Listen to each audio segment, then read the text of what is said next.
The Train Mountain organization is famous for being the longest model railroad in the world. But Train Mountain's mission also includes education and preservation of our region's rich railroad history.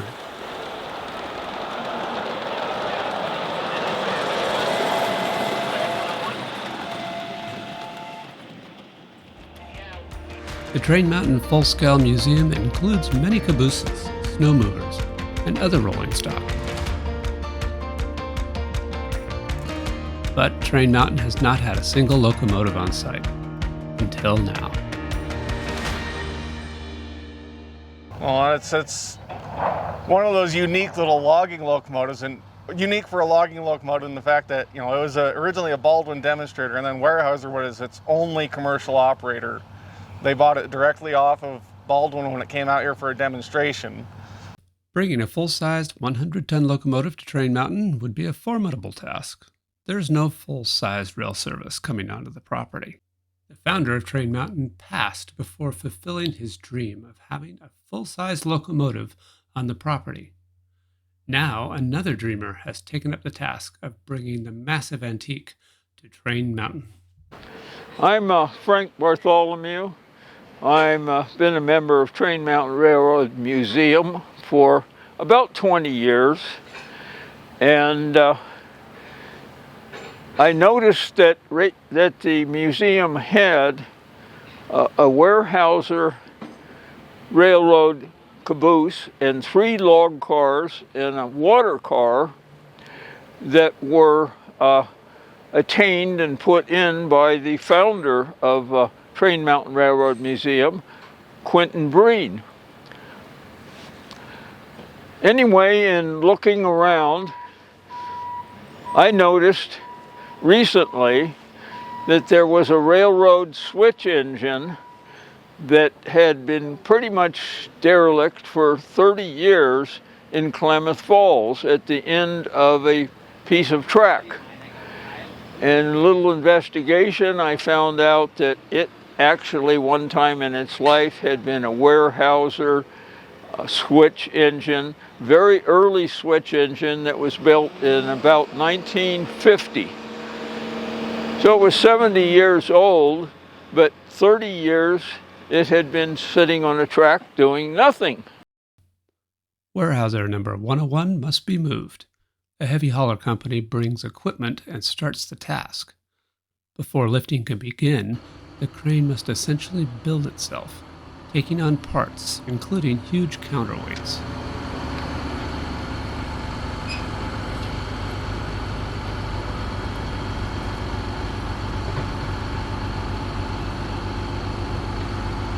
I'm Chip Cashel with Ness Campbell Crane. I'm the transportation superintendent for the rigging department. We have moved a train or two before. This one particularly is, for us, is kind of in a nice area. It's wide open all the way around it. We're using a 500-ton Liebherr crane today. They're setting up the spreader bar now. That'll go the length of the locomotive at 23 feet and then drop down, and it'll spread out it'll come down without damaging the train and go into the lifting lugs. The cables are attached to 101's 4 original factory lifting lugs.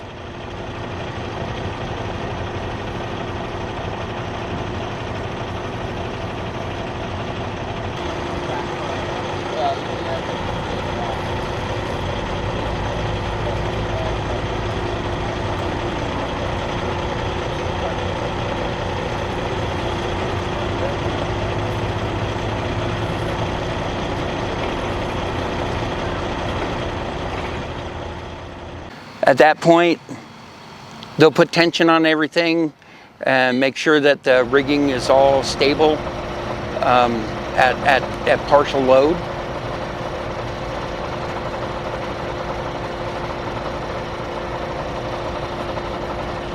Good morning, my name is Josh Kaivo. I'm from Tacoma, Washington.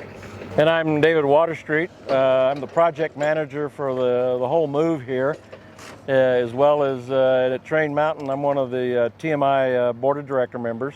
I was brought down here to prep the locomotive for loading out today and do some additional prep work to get it ready for display.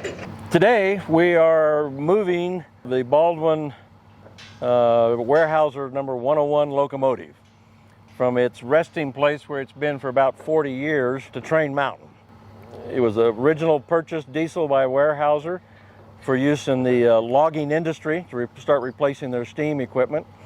So it'll be the first locomotive we have on Train Mountain, and we'll put it there in 6 Acre right in front of 5 other logging pieces of equipment.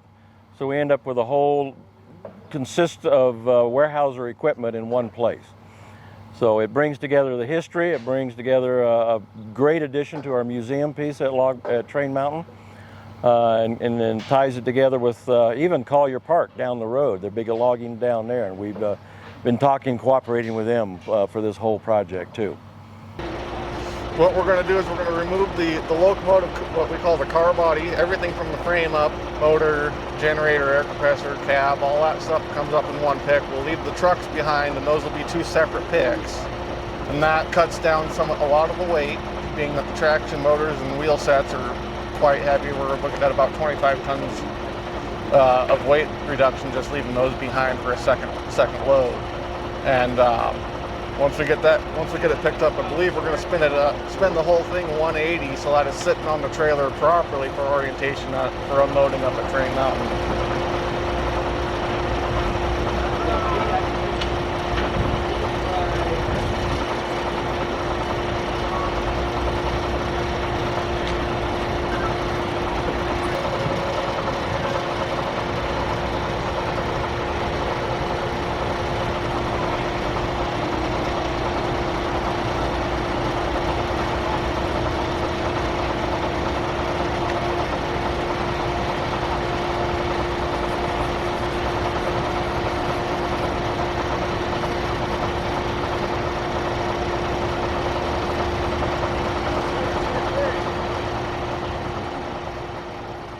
It's a piece that's well deserving of being preserved. As David mentioned, it's kind of that transitional piece between the steam and diesel era.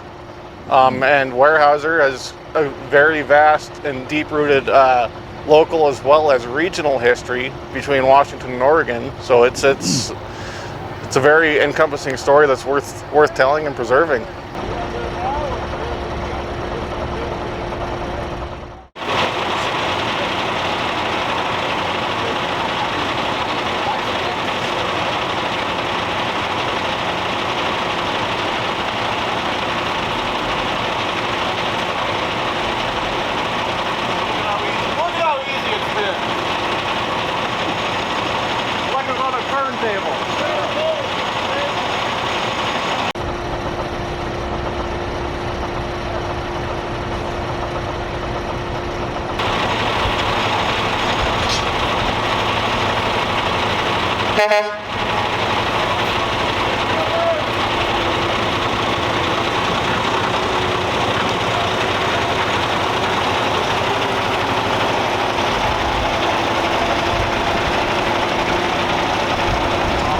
At that point, they'll lift it completely.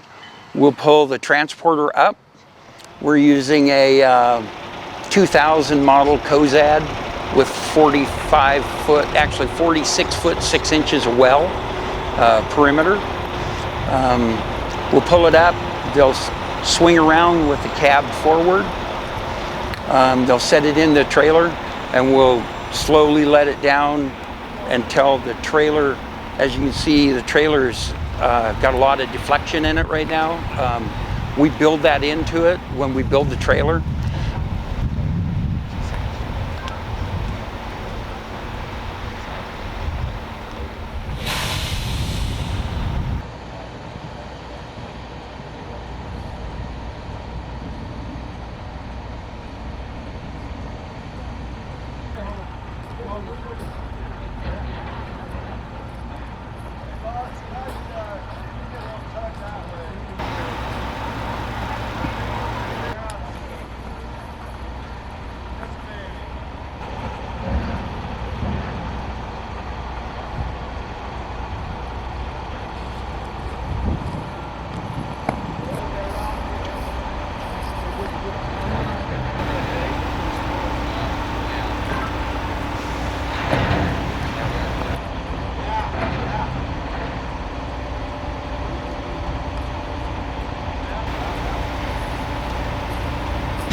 Weight is gradually transferred from the crane to the trailer.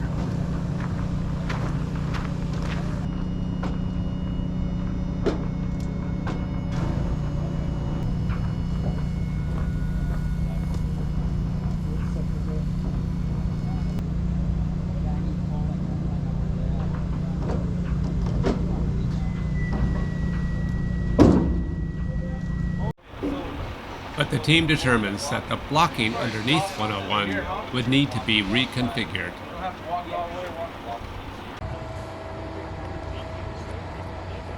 A second attempt is made.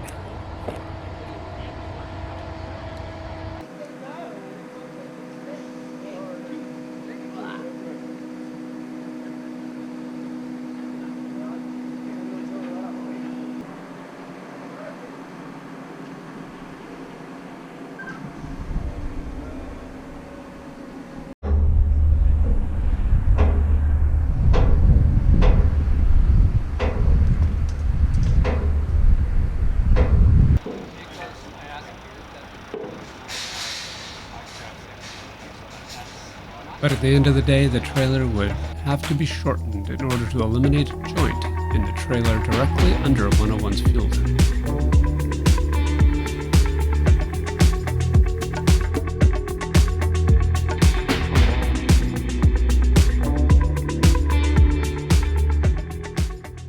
Operations would resume the next day.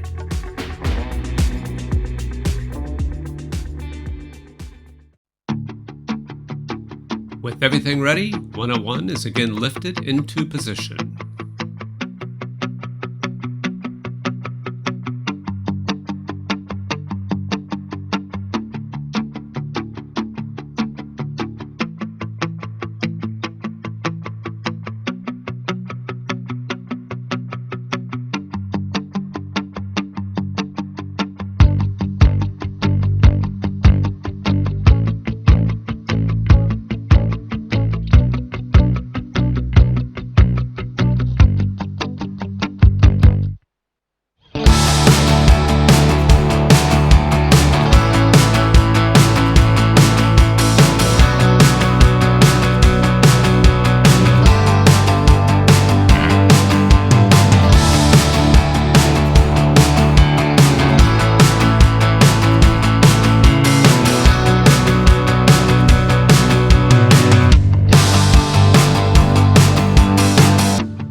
Weight is again gradually transferred onto the trailer.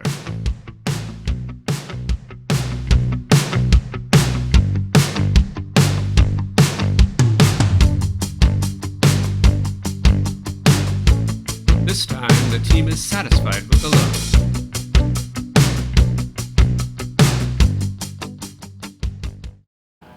Parts of the engine, namely the trucks, which are wheels, 4 axles, are actually going to make a trip to Train Mountain ahead of the body.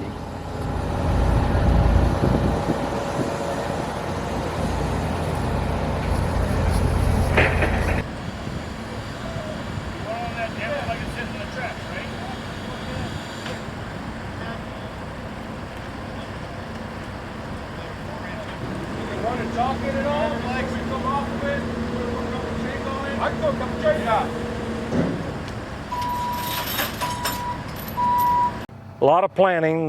We've been planning this for about 6 months now, coordinating with a lot of people, and so it's really coming together, and it's great to see it come together almost without any hitches. There's always a little thing or something there. I guess we got a raccoon living in under the locomotive. We're going to have to probably scare out as we start moving things. Of course, we had a little bit of a hurdle getting some of the oil disposed out of the locomotive, but we got that taken care of. You know, trying to alleviate any environmental concerns that might be associated with taking on a piece of old iron such as this. So I did a little more investigation to see what it might cost to move it from Klamath Falls to our railroad museum in Train Mountain. Well, the cost was not beyond the ability to do it.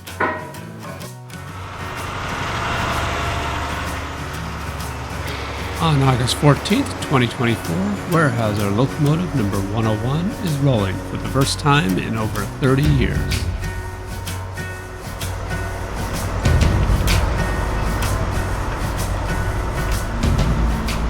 We'll be going through the $1,000 lot and cross through Bimart, and we'll come out on 6th Street. We'll turn right on 6th Street, then turn left on Washburn. Washburn will go to 39 or 97 Business, turn left, and we'll stay on that to 62. And then 62, we'll take the split and then take a right on Chiloquin Road, I believe it is called, and go down to the driveway.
Finally free of traffic, 101 picks up speed, bound for Train Mountain.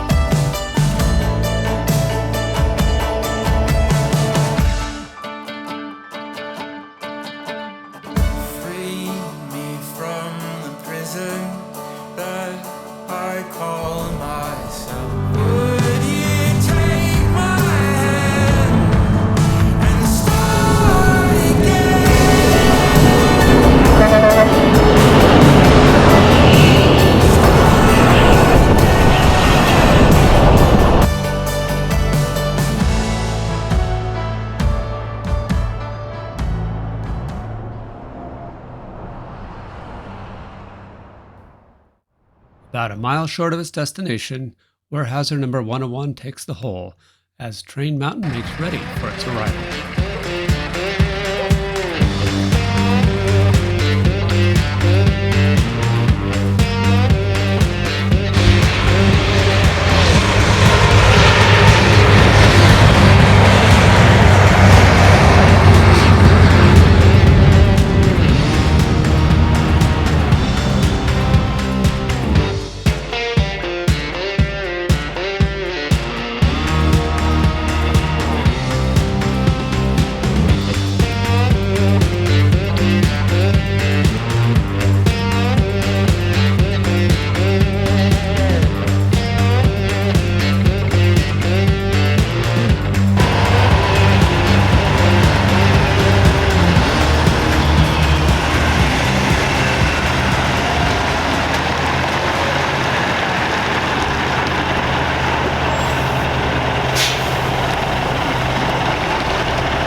I guess from my perspective, the most difficult part is going to be shoehorning, literally, this into Train Mountain. To me, I mean, as far as our stuff goes, the trickiest part is getting in that driveway. Because we've got to actually, with mats, widen the road and widen our head swing out before we can make the swing and get into the driveway without bottoming out the steering.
The trailer is a rear steer system, so it runs remotely off the back of the trailer when you're going down the highway. When we get into a tight situation, we can break it away from the remote, and the operator, usually me, will run the trailer from the back, and the driver will run the front, so you can go separate ways to make the corner longer or shorter. There are stops in it, so there's only a certain amount of steering it can do. You can't go beyond what the truck can pull it. You don't want to pull it sideways.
Rick is up here somewhere.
That's going to be the trickier part, getting all the equipment in there and getting it on the tracks. Yeah, definitely getting around all the fixed assets that are up there at Train Mountain, the trees and the fences and other structures that have been there long before that had no intention of getting the locomotive moved by them. And at this point in time, it's a logistic challenge, but I think we've got a good plan in place, and I'm confident that these guys will do it and everything will go through just nicely. Absolutely.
Now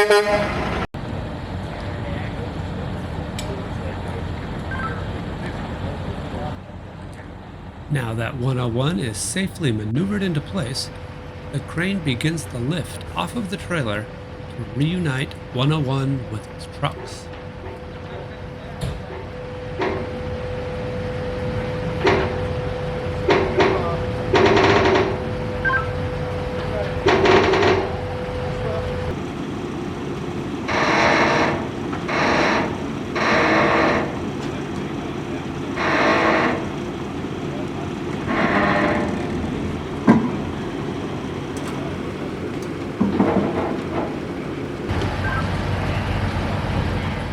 As we've discussed off and on throughout the week, is we want that locomotive sitting up there representing how it would have been on an actual Weyerhaeuser train, which would have been cab forward.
So once we get it to Train Mountain, then it's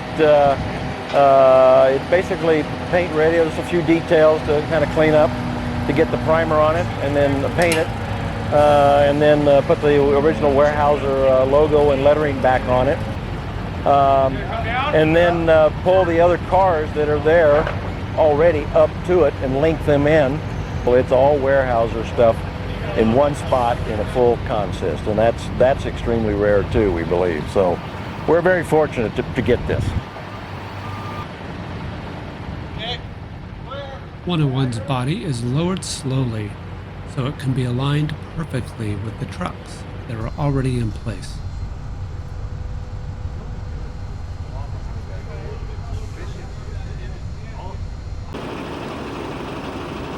One set of trucks under 101 aren't quite aligned with the body. A backhoe will give them a tug and move them forward ever so slightly.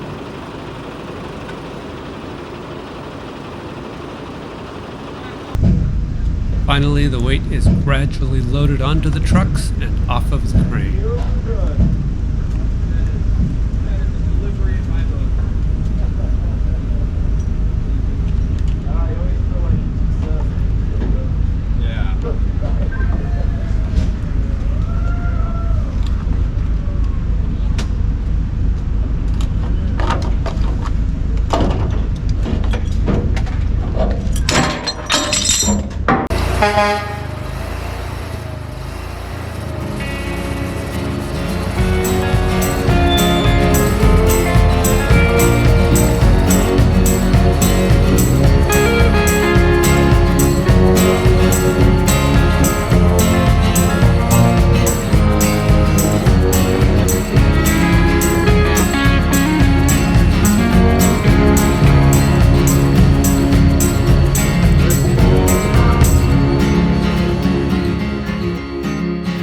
So, once again, now that we're done, I'm David Waterstreet, project manager. I'm here with Steve Panzik, the guy we classify as our historian.